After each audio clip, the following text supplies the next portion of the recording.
Hello students, in today's lecture we will learn work energy and power theory. In today's lecture we will cover first is work, second is work done by variable force. Then we will learn conservative and non-conservative forces, energy, kinetic energy, potential energy, and then gravitational potential energy, electric potential energy, and ninth we will learn potential energy of a spring, and then work energy theorem, and then law of conservation of energy, power, collision, and then elastic collision in one dimension, and 15 we will learn elastic collision in two dimensions. 16 is inelastic collision in one dimension, and then coefficient of restitution.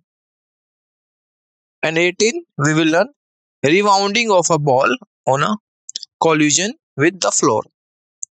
And last we will learn summary.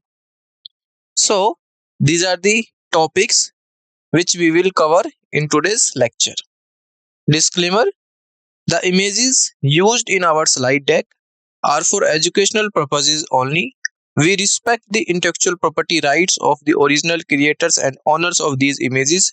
If you are the owner of any of images used in this deck and have any concerns or issues, please contact us at sati@iitk.ac.in and we shall remove the images.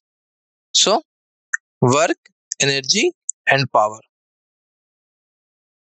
So, concept is work.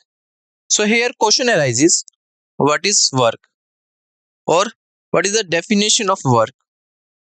So, work is said to be done when a body are displaced through some distance in the direction of applied force. Clear? Means suppose you applied some force on a body and that body displaced some distance. So we can work is done. The SI unit of work is joule, and in CGS it is erg. So joule is equal to 10 raised to the power 7 erg. This is the relation between joule and erg. The work done by a force F is displacing the body through a distance S is W equal to F cos theta S. So F S cos theta is equal to F dot S. This one. F dot S is the work done. This F is the force applied on the body and S is the displaced, or we can say displacement. Clear? So after dot product F and S, you will be get the work, where F cos theta is component of the force acting along the direction of the displacement produced. And SI unit of work is joule. 1 joule is equal to 1 Newton meter. And work is a scalar quantity. Work is a scalar quantity. Work can be of three types.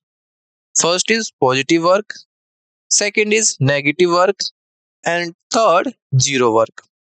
So here question arises: what is the meaning of positive work, negative work, or zero work? So positive work, if the value of angle theta between the directions of force F and S either 0 or an acute angle, then we can say work is positive. Whereas negative work, if the value of angle theta between the directions of F and S is either 180 degree or an obtuse angle, so we can say negative work. Clear? Next is as work done W equal to Fs cos theta. Hence, work done can be 0 if first no force being applied on the body, so F equal to 0. When F equal to 0, the work done can be 0. It means no force being applied.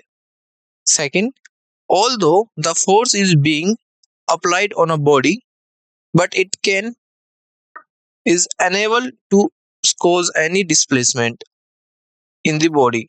So F not equal to 0, but S equal to 0. Clear? Third is both F and S are finite, but the angle theta between the directions of force and displacement is 90 degree.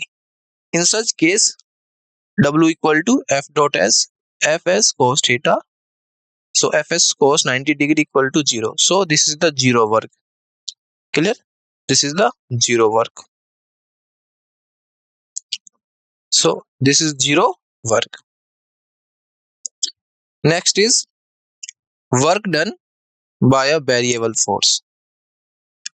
Work done by a variable force. So work done by a variable force is given by W equal to integration F dot ds. This is the formula for calculating work done by a variable force. This one. And this integration sign, total sum of all forces and displacement. So this is the graphical representation between force and displacement. On y-axis the force and on x-axis displacement. So this is the work done by a variable force graph. Here A, B, C, D is the amount of work done. Area under this curve is the amount of work done. Clear? So work is equal to the area under the force displacement graph along the proper sign. So work done is equal to area of A, B, C, D, A. Clear? This is the work done. Area of A, B, C, D, A. This one. Next is conservative and non-conservative force. So first, a force is said to be conservative if work done by or against the force in moving a body depends only on initial and final positions of the body and not on the nature of path followed between the initial and the final position. Gravitational force, force of gravity, electrostatic force are examples of conservative forces. Clear? So these are the examples of the conservative force. First is gravitational force, force of gravity, electrostatic force. These are the examples of conservative forces. A force is said to be non-conservative if work done by or against the force in moving a body from one position to another depends on the path followed between these two positions. Force of friction and viscous force are examples of non-conservative forces. Clear? So examples of conservative forces is gravitational force, electrostatic force, and examples of non-conservative forces is force of friction and viscous forces. Clear? So this is the concept about the conservative and non-conservative force. Next is energy.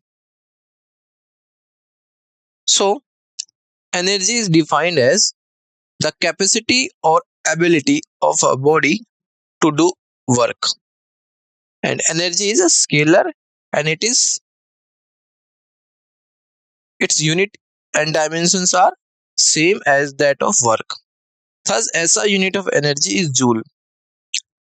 Some other commonly used units of energy are this: 1 erg is equal to 10 raised to the power minus 7 joule. 1 calorie is equal to 4.186 joule, which is approximately equal to 4.2 joule. And 1 kilocalorie is equal to 4186 joule. And 1 kilowatt per hour is equal to this. Clear? And 1 electron volt 1.60 into 10 raised to the power minus 19 joule.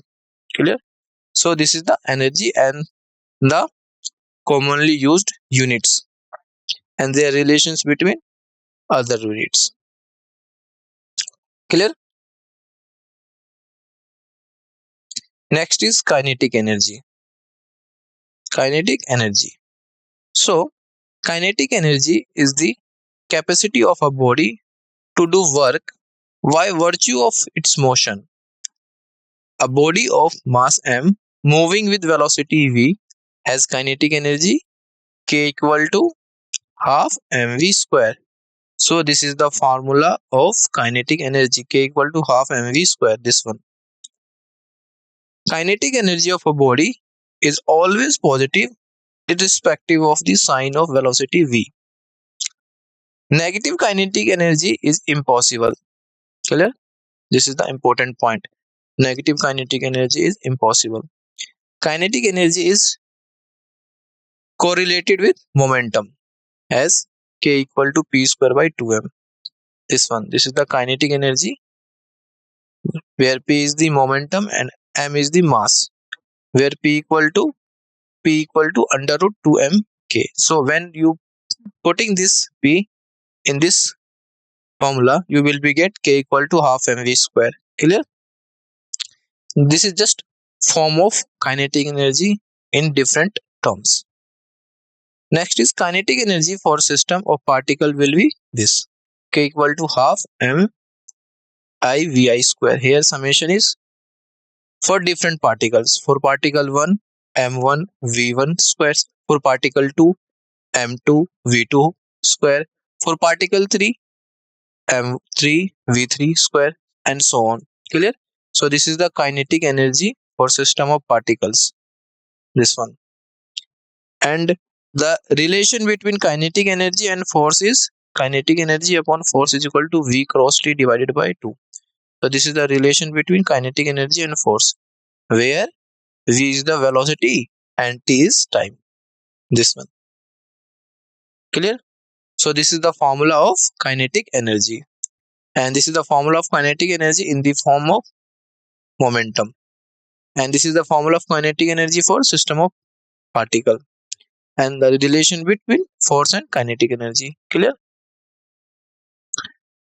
Next is potential energy.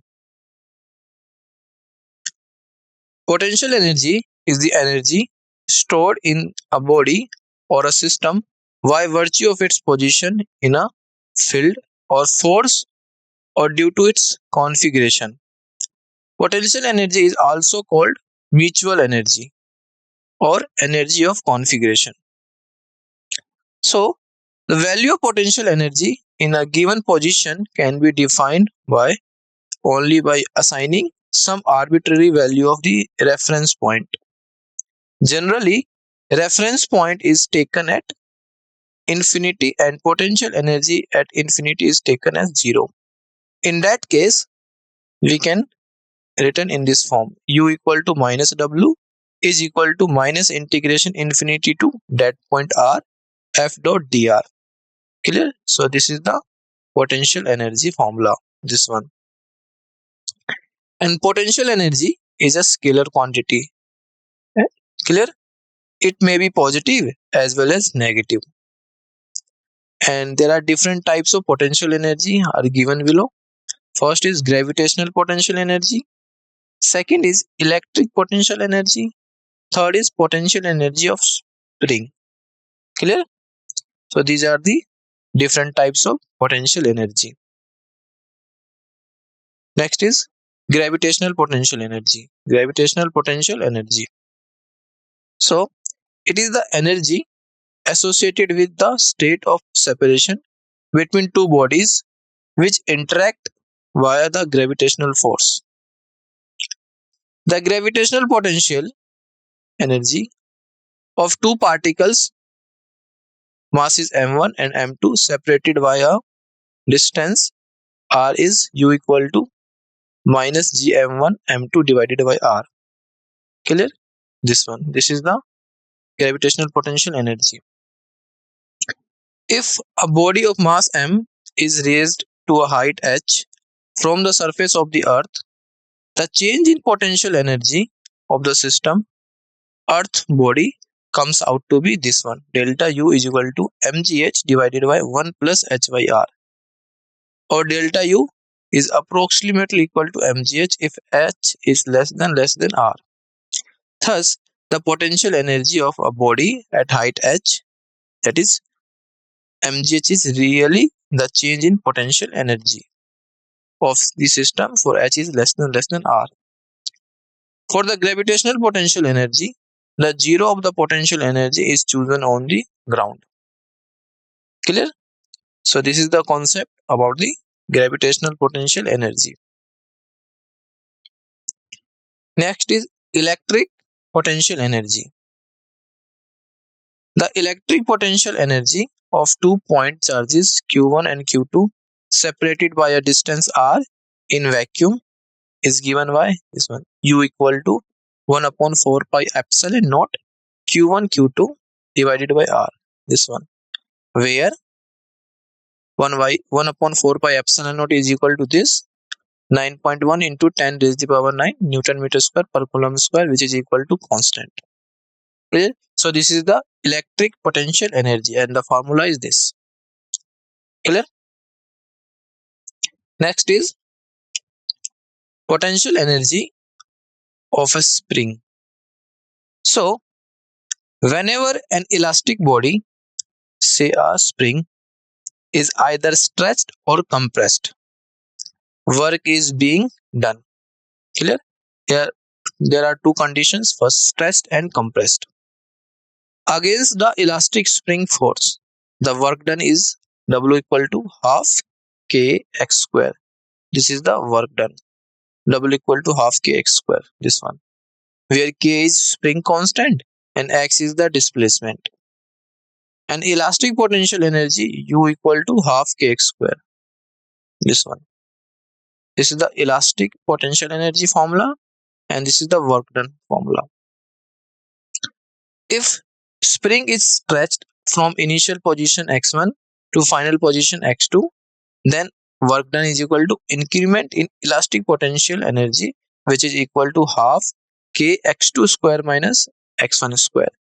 So this is the work done for the case of stretched from initial potential energy x1 to final position x2. This one, half k x2 square minus x1 square. This is the formula. Next is work energy theorem. Accordingly, work done by all the forces, conservative or non-conservative, external or internal, acting on a particle or an object is equal to the change in its kinetic energy of the particle. Thus we can write W is equal to work done is equal to change in kinetic energy Kf minus Ki, where Kf is the final kinetic energy and Ki is the initial kinetic energy. We can also write Kf is equal to Ki plus W. This is the final kinetic energy, initial kinetic energy, and this is the work done. This says that kinetic energy after the net work is done is equal to kinetic energy, the net work done plus the net work done. Clear? So this is the formula for the kinetic energy, or we can say work done. Clear? Next is laws of conservation of energy. So the mechanical energy U, or we can say E, of a system is the sum of its energy K and its potential energy U.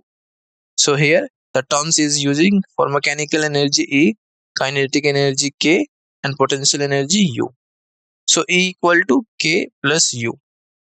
E is equal to K plus U, where E is mechanical energy, K is kinetic energy, and U is the potential energy. When the force is acting on the system are conservative in nature, the mechanical energy of the system remains constant. Means K plus U equal to constant. This one. So delta K plus delta U is equal to constant or zero.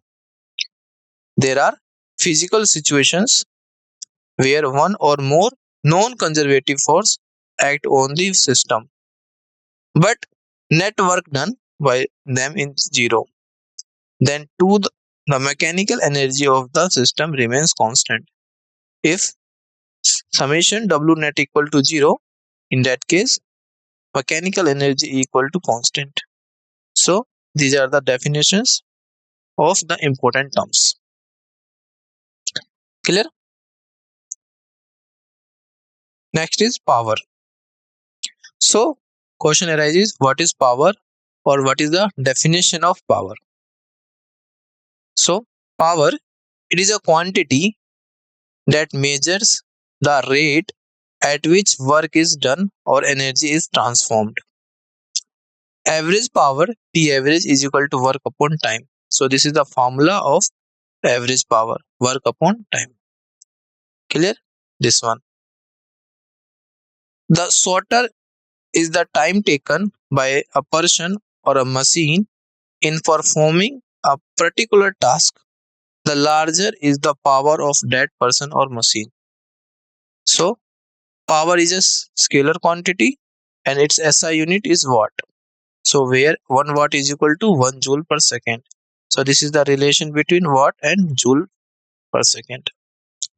Instantaneous power, P instantaneous, this one, this is I, dw upon dt, rate of change of work, which is equal to F dot ds divided by dt. So F dot v.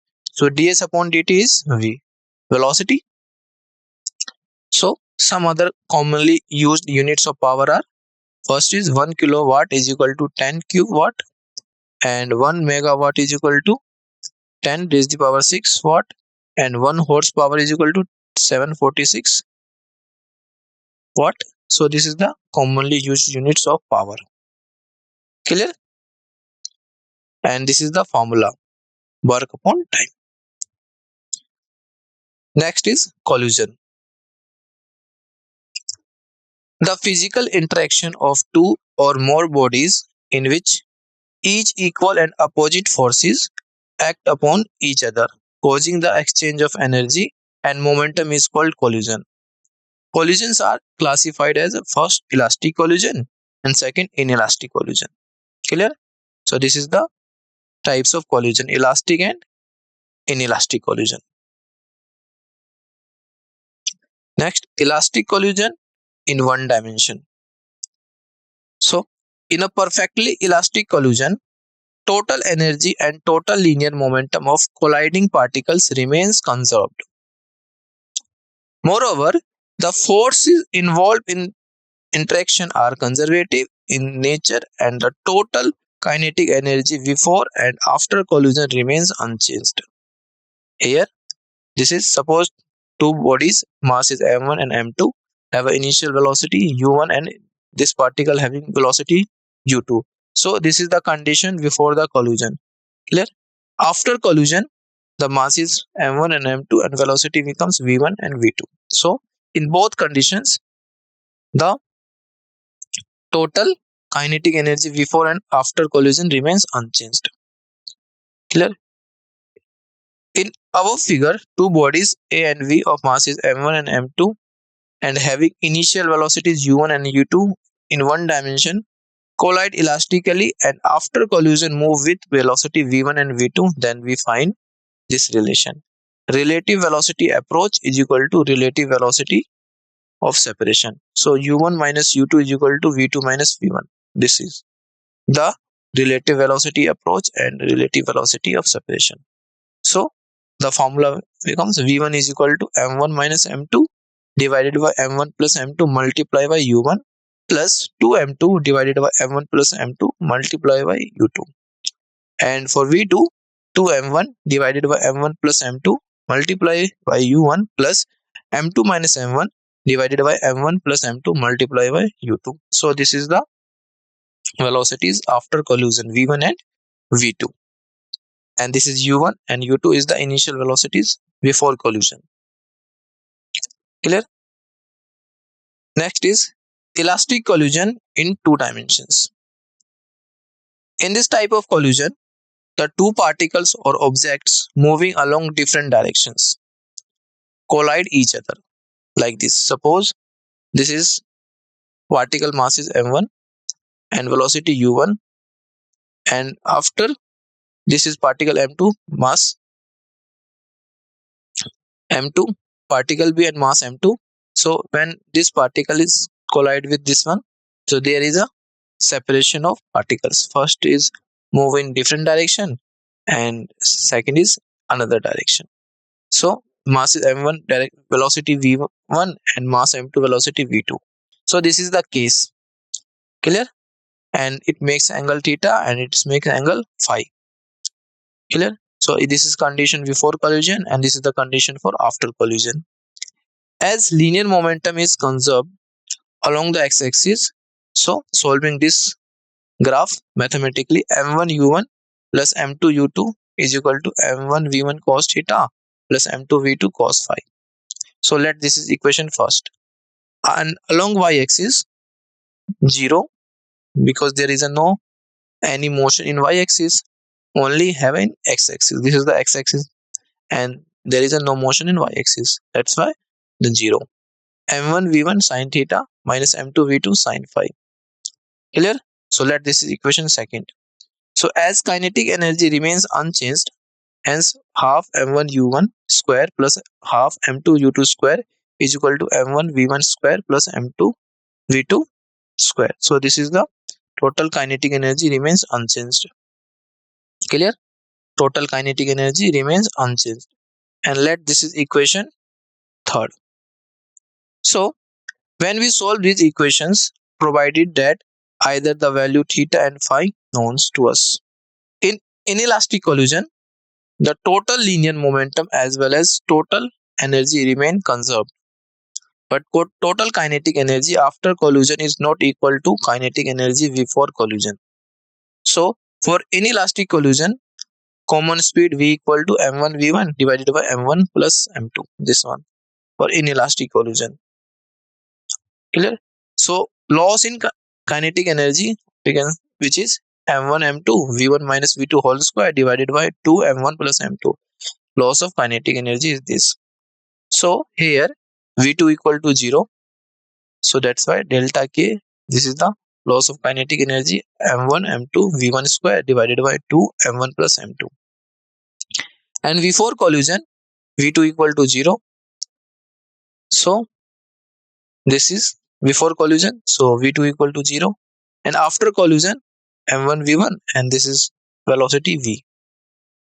This is inelastic collision in one dimension. Next is coefficient of restitution denoted by E. It is defined as the ratio of relative velocity of separation to the relative velocity of approach, where coefficient of restitution E equal to v2 minus v1 divided by u1 minus u2. This is the coefficient of restitution formula.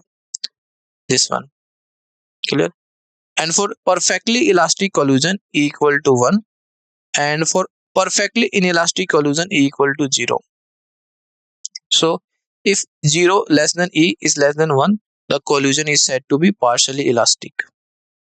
And in perfectly inelastic collision E equal to 0, which means that v2 minus v1 is equal to 0. So v2 equal to v1. This one. It can be shown that for inelastic collision, the final velocities of colliding bodies are given by this one. v1 equal to m1 minus em2 divided by m1 plus m2 multiplied by u1 plus 1 plus e m2 divided by m1 plus m2 multiplied by u2, and v2 equal to 1 plus e m1 divided by m1 plus m2 multiplied by u1 plus m2 minus e m1 divided by m1 plus m2 multiplied by u2. So if particle of mass m moving with the velocity u, it's an identical stationary target. Clear? It's the identical stationary target inelastically, then final velocity of projectile and target are correlated as this: m1 equal to m2, which is equal to m, and u2 is equal to 0. So v1 upon v2 is equal to 1 minus e divided by 1 plus e. This relation. Clear? So this is the coefficient of restitution denoted by E. In case of extreme inelastic collision, in which colliding objects stick together after collision. So here, before collision, this is mass m1, velocity v1, and this is mass m2. This is the rest. This is in rest.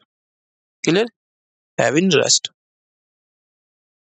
So after collision, when the both masses m1 and m2 are stick together, here this m1 and m2 are stick together, and velocity final is v2. So this final velocity v2 becomes m1 plus m1 divided by m1 plus m2 multiplied by v1. So this is the final velocity. Clear? This is the final velocity. So the ratio of kinetic energy before and after collision is ke1 divided by ke2 is equal to m1 divided by m1 plus m2. This is the ratio for kinetic energy before and after collision. And the fraction of kinetic energy lost by in collision is ke1 minus ke2 divided by ke1 is equal to m2 divided by m1 plus m2. Clear? Fraction of kinetic energy lost in collision. Formula is this. Next is rebounding of a ball on collision with the floor. Clear? So speed of the ball after nth rebound, Vn is equal to e raised to the power n, V naught is equal to e raised to the power n under root 2 gh naught. This is the speed of the ball after the nth rebound, and height covered by the ball after the nth rebound is hn is equal to e raised to the power 2n h naught. This one. And total distance vertical covered by the ball before it stops bouncing, h is equal to h naught plus 2h1 plus 2h2 plus 2h3. So is equal to h naught 1 plus e square divided by 1 minus e square. Total time taken by the ball before it stops bouncing, t equal to t naught plus t1 plus t2 plus t3. So t, after putting the t naught and t1 and t2 and t3 values, the formula becomes under root t 2 h naught divided by g plus 2 under root 2 h1 divided by g, and so on. So t equal to under root 2 g h naught divided by g. So 1 plus e divided by 1 minus e. So this is the total time taken by the ball before it stops bouncing. Clear? Now summary. So we learned in today's lecture, first is work, the energy transferred when a force causes displacement, calculated as a work time distance. Second is work done by variable force, work calculated by integrating force over the distance when the force changes. Third, conservative and non-conservative forces. Conservative forces to do work independent of path, while non-conservative forces like friction depend on the path and dissipate energy. And energy, the capacity of perform work existing in various forms such as kinetic and potential energy. Kinetic energy, energy of an object in its motion expressed is k equal to half mv square. Potential energy, stored energy based on an object's position or configuration. Gravitational potential energy related to an object site in a gravitational field, calculated as P equal to mgh. And elastic potential energy due to the position of charged object in an elastic field. And then potential energy of spring, energy stored in a spring when compressed or stretched, given by P equal to half kx square. Work energy theorem, the principle of stating that the work done on an object equals to its change in kinetic energy. So this is the work energy theorem. Next, law of conservation of energy. Energy cannot be created or destroyed, only transformed, keeping the total energy constant. Clear? And power, the rate at which the work is done or energy is transferred, defined as P equal to work upon time. Collision, an event where two bodies exert forces on each other leading to changes in momentum. And elastic collision in one dimension, a collision where the both momentum and collision kinetic energy are conserved, resulting in objects bouncing off each other. And next, elastic collision in two dimensions, similar to one dimensional collision but occurs in a two-dimensional plane, conserving both momentum and kinetic energy. Third, inelastic collision in one dimension, a collision where momentum is conserved but the kinetic energy is not. Objects may stick together post collision. And then coefficient of restitution, denoted by E, a measure of stochastic of a collision, indicating the ratio of relative speeds after and before the collision. And last, we learned rebounding of a ball on a collision with the floor, the behavior of a ball bouncing back after hitting the floor, influenced by energy loss and the coefficient of restitution. So, these topics we learned in the today's lecture. Clear? From work to rebounding of a ball on a collision with the floor. These are the main concepts covering the work, energy, and power. Clear?